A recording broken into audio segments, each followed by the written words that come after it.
¿Quién lo diría? Los mexicanos durante estos más de 5 años y medio hemos sido testigos de una política que, además de ineficaz y por eso desastrosa y además criminal en distintos rubros de la administración pública federal, también el mundo está siendo en este cierre de sexenio testigo de la visión no solo ineficaz y criminal del ejercicio del gobierno de Andrés Manuel López Obrador, sino también ratificando su alianza con los sectores más duros de los gobiernos de distintos países del mundo, las dictaduras, para decirlo tal cual, como en el caso de Venezuela y en el caso de Rusia también, para ser más específico.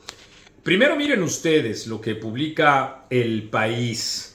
Machado pide a López Obrador que entienda la enorme responsabilidad de México frente al conflicto en Venezuela. Sí, en efecto, la opositora ve una salida a la crisis postelectoral a través de las potencias latinoamericanas y entre ellas, naturalmente, nuestro país, junto con Brasil, por supuesto, Argentina y Colombia. El presidente mexicano, sin embargo, responde, ya lo saben ustedes, con la fórmula de siempre. No queremos injerencismos. No se tratara de Colombia mismo, no se tratara de Bolivia, de Nicaragua o no se tratara también de Cuba, porque ahí sí el presidente quiere saber de injerencismos y el país tiende a ayuda política, diplomática y naturalmente también en el caso de Cuba mete o entromete ayuda económica a través de médicos que no son médicos cubanos y en cualquier caso desplazando a los que sí en verdad son médicos mexicanos. De ese tamaño es la respuesta del presidente a María Corina Machado, quien así pidió este jueves a la comunidad internacional que no deje de presionar al gobierno de Nicolás Maduro en las últimas horas. En efecto, sí hay que decirlo con todas sus letras.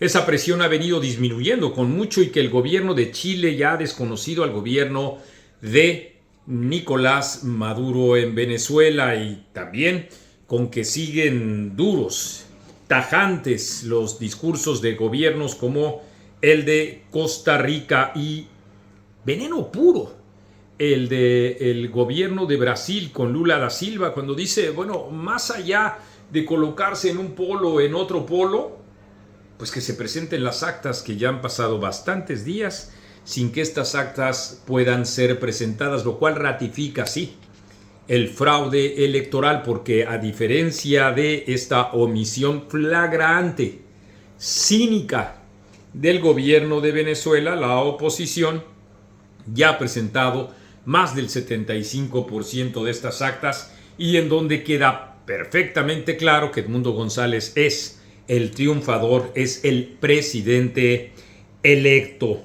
Así como ustedes escuchan, dice la propia María Corina Machado, si hay una posibilidad de que el actual presidente acepta la derrota, es que a través de la presión que ejerce la oposición dentro y también la política diplomática internacional allende las fronteras de Venezuela.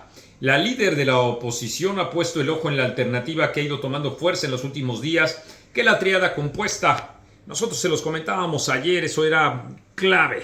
Brasil, México y Colombia, esa es la tríada, medie para facilitar un diálogo entre la oposición y el gobierno, y esto lo señala mientras la persecución del gobierno está todo lo que da, incluso teniendo que esconderse muchos líderes de la propia oposición, porque ya Maduro incluso orgulloso alude a el encarcelamiento de muchos de estos disidentes. Permítanme citarla textualmente tomando como referencia a esta nota que les comento a ustedes del periódico El País.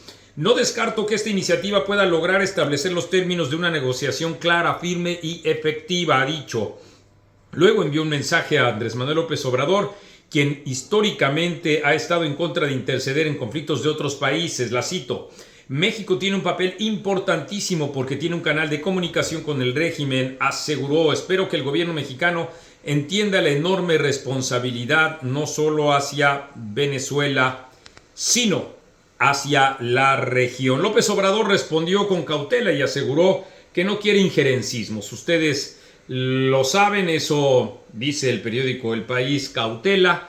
Nosotros en Etcétera decimos que astuto, que en efecto fundiendo y confundiendo un elemento clave de la política internacional mexicana en relación con que los pueblos se autodeterminen el gobierno que mejor les parezca, en este caso y frente a un flagrante fraude electoral, el presidente de la República sale con que no podría hablar, no podría decir al respecto nada. Lo que sí llama la atención, desde luego, y en política es muy importante, son los silencios, porque Andrés Manuel López Obrador tampoco ha señalado, como lo ha hecho en la defensa de otros países, como lo hizo con Colombia, por ejemplo, como lo hizo con Bolivia, que en Venezuela ha ocurrido un proceso electoral transparente, porque en efecto, como se los hemos dicho a ustedes en todo este periplo que les hemos narrado aquí en Etcétera, la cronología de este fraude electoral, pues empezó balbuceando estar de acuerdo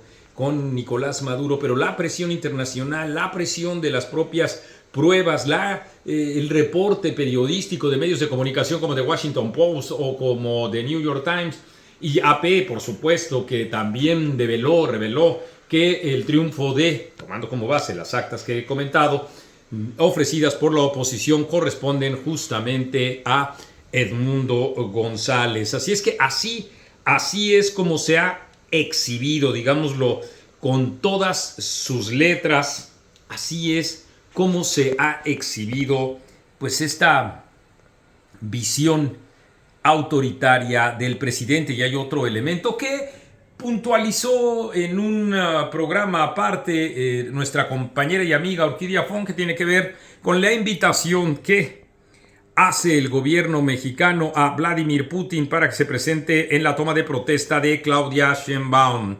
Bien por la respuesta ucraniana, que se complace de la invitación que recibe, pero de inmediato se deslinda de Putin porque en efecto le recuerda al gobierno mexicano que nuestro país ha asignado distintos acuerdos internacionales. Uno de ellos es el que delimita con toda claridad que Vladimir Putin es un criminal de guerra, así como se escucha, un criminal de guerra, y tendría que ser arrestado. El presidente de la República salió con que la presencia de Putin en nuestro país no significaría de ninguna manera ningún arresto.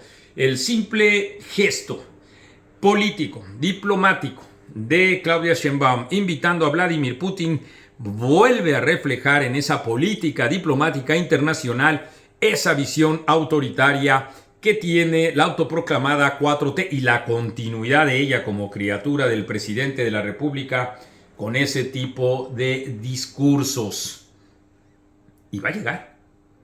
Y si así es como México va a establecer su relación con gobiernos de corte tiránico, justamente estará esperando el mismo respaldo que, como el de la expresidenta Cristina Kirchner, ya se dio de Argentina para con México, y buscarán, esa es la idea, por supuesto, de más que una diplomacia, una grilla internacional por hacer que va a corresponder entonces Venezuela. ¿O cómo va a corresponder Rusia? Y al rato, y apúrenme ustedes, ¿y cómo va a corresponder China? Y todos aquellos países cuyos gobiernos son flagrantemente autoritarios, ¿cómo van a responder frente a la reforma del Poder Judicial, que por antojo nada más no fue reelecto como presidente de la Suprema Corte de Justicia Arturo Saldívar? El presidente de la República se planteó la destrucción del Poder Judicial de la Federación, como hoy admite Ignacio Mier. No son palabras mías, son de él, en donde queda perfectamente claro eso. ¿Y qué decir de la sobrerepresentación y de la desaparición de los organismos autónomos y de gobierno? Del INE en particular y del Instituto para la Transparencia también. ¿Qué esperará de esos países? La no incumbencia en las determinaciones de una aplastante y artificial mayoría en el caso de que logren esta expectativa de mayoría calificada el gobierno. Justamente por eso es que es importante no solo subrayar esta exhibición que acabo de comentar, en la que pues queda muy claro estas visiones autoritarias tanto de Andrés Manuel López Obrador como de su criatura presidencial, sino porque será el concierto internacional y los aliados del gobierno de la República en este proceso de transición rumbo al autoritarismo, a consolidar el autoritarismo, lo que ellos están buscando. Por eso el presidente de la República y su criatura apoyan a un criminal de guerra, Vladimir Putin.